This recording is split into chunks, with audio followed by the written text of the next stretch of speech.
waxaan rabaa run ahaantii horta inaan mahad u celiyo dhammaan inta meeshan iskugu imaatay oo rag iyo dumar sida wanaagsan aad u soo baxdeen sida wanaagsan ay u soo dhaweyseen sida wanaagsan maartay mashxaradda iyo dhaweynta iyo quraxda badan ee aan la koobi karin marka hadalka inaan aad u badiyo ma doonaay waxaan u maleynayaa wixii la dhihi lahaa waa la dhahay intii laga hadlaa waa laga hadlay waxa aan rabaa inaan sheego dhowr arrimood midda ugu horeyso waxaa weeyey beesha dagoodii ma aha inay maartay namba 4 iyo waxa la sheegaya ma aha waa beel magaalada Gaaris xaq iyo xuquuq ku leh waa beel weligood bay degi jireen odayaasheen bay soo aqaani jireen duqeydeena iyo duqeydagoodii ilaa iyo maartay duqeyda hore ee berleyda baa is aqaani jiray kansalash baa is aqaani jiray marka xaqiina ma aha namba 4 baana waxaas ma aha xaq balaaran baad magaalada ku leedihiin hadduu ilaahay dawladda noo dhisana xaqiina insha Allah waa qaadan doontiin biillaahi tacaala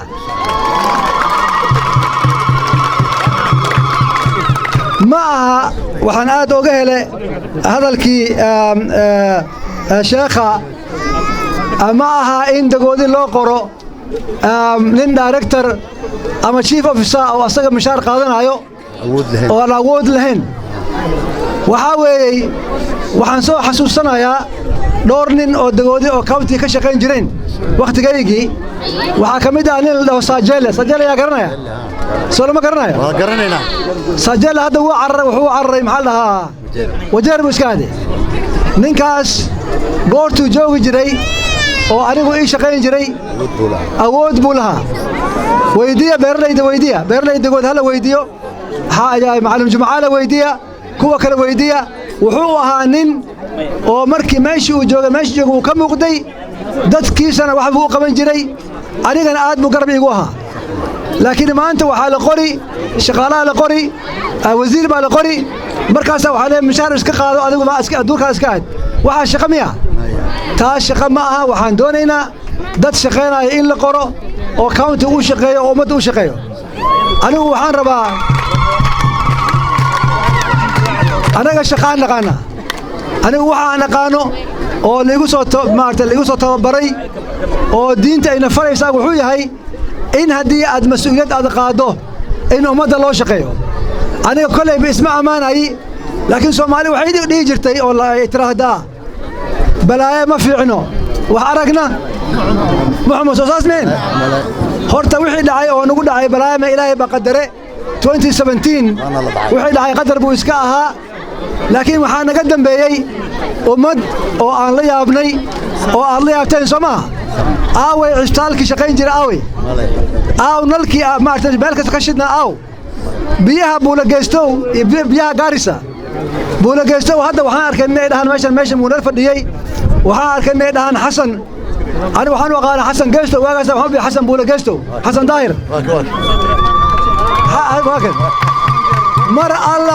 mar alla markii buulageysto biyaha ka go'an weelasho hadda jire musay wuxuu jabay buulageysto biyo ma leh markaas ku soo qaylin jiray nimanka biyaha u weynaayeen oo dhijir buulageysto maxaa ku dhacay geey biyaheeda horta waxaan inagu bishaareeynayaa anaga shaqaan naqaana goortii meesha aan joognay shaqaan haynay ma aha dawlad intii ma artay la dhaho dawlad baan nahay oo kitaab lagu dhaarto aan shaqaan qabanayn ma aha waxa weeye caafimaadka kor buu ahaa waaga meesha aan joogay soo saas meen masarre gaarta waa ilowdeen isbitaalka kor buu ahaa biyaha way socdeen street light baa jiray waxaa jirtay shaqo aad u wanaagsaneed oo waaga aan la imaanay oo la dhihi jiray Ugatuzi soo ma xasuusanaysiin Ugatuzi ama Madenge soo maamooyin madan kuma jirin waa ku jireen ilaa dhowr maamooyinka Ugatuzi ma joogo hadda meeshan bunday jiraan qaarkood Ugatuzi baa jirtay lacag baa la qaadan jiray dadka waa loo khidmadeyn jiray hadda wixii oo dhan ba waa tagay marka insha Allah tacaala waxaan rabaa inaan u sheego intii hadashay maama Maryan maama Saxan iyo dhamaan raggii odayaasha hadleen insha Allah tacaala muxuu ahaa dhibka aad sheegteen waa laga bixi doonaa dagoodina xaqooda way qaadan doonaan hadda waxaan waa baadi maqan waxaa weeye hadda waxaan raadinayna baadi maqan weeye baadida aan isla raadinno dawladda aan soo dhisanno kollayba hadda hadalkiina waa cad yahay dawladda diyaar baa u tihi inaan soo dhistiin sidaaba ballankeen buu noo ahaani dawladda hadday noo soo gashana ilaahay idinkiis dulmina ma dulminayno cidna ma dulminayno dagoodina xaqiisa wuu qaadan insha allahu tacaala sidaa ogaada culimmada la lugooyey oo haddaa sheekha uu ka hadlayo waxaa waa lugooye weeyaan horta waaba khalad in la dhaha aamusa in yar aamusa culimmada la lugooyey ee lacagta beenbeynta qaadanayiin ee 150 la leeyahay waa khalad muxuu yahay ninka leeyahay waa culimo oo lacag mishaar bilaash iska qaadanayo waxaasoo khalad diintu kuma aha waxaas sax ma aha in la dhaha culimaan lacag siinaya lacagta ay tahay lacagta dadka daawo loogu gadi lahaa ama biyuuna waraabin lahaa culimmadana uusan shaqaynaynin oo dantiisu iska raacanayo taa ayada waxaan iskula taliyanaa ma aha waxaan samaynaynaa wax ka fiican baan la imaanaynaa dadka culimmada shaqo waa la siin laakiin waa inay shaqeeyaan oo ummadda u shaqeeyaan waxa aan la imaanayna ma aha beenbeen iyo lacag bilaash iskaga qaato shaqaa loo baahan yahay youthka waa ka hadasheen dhalinyarada shaqala'aanta waa ka hadasheen waxaan doonaynaa inaan abuurno wax la dhaho shaqo abuur marka waxaa loo baahan yahay countiga maadaama aysan wada qaadi karin youthka ama shaqaalaha countiga ay wada qaadi karin wixii shaqo u baahan marka waa inaan abuurnaa meelo kale oo shaqo laga helaa waa in shaqo abuur la sameeyaa waa inaan warshado yar ah oo fara badan oo ay ka mid yihiin kuwa beeraha waa inaan abuurno weeyaan warshado ma aragtay oo wax soo saar leh ama kuwa ha aadaan ma aragtay qalabka soo hagaajiya ama soo saara kuwa ma aragtay beeraha wax ka soo saara waxyaabahaasaan isku dayi doonnaa ilaahay idinkiis oo aan ku tala jirnaa in ma aha meeshii hore aan taagnaano hor baan u soconaynaa insha allahu tacaala midda ugu dambaysa waxaa weeye muxuu ahaa odayaasha way hadleen maama saxan run ahaantii way hadalkeeda aad buu noo xanuujiyey way khayrootay annagana waan la khayroonnay ilaahay idinkii ciilka maama saxan ka xanuujiye annagana wuuna xanuujiye insha allah waa laga bixi doonaa ilaahay idinkii sidaa hala ogaado ciilka maama saxan ka ohiye annagana maarta wuu naga ohiye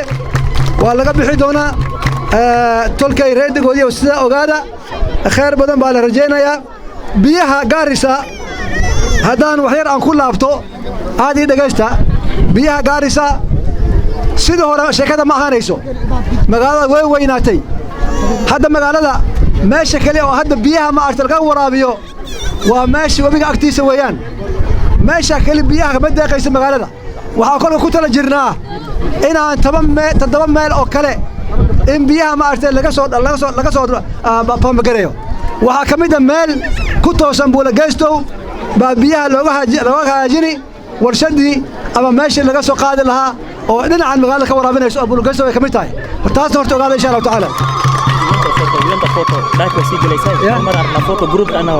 marka insha allahu tacaala hadalka waa inaan sii badiyo ma doonaayo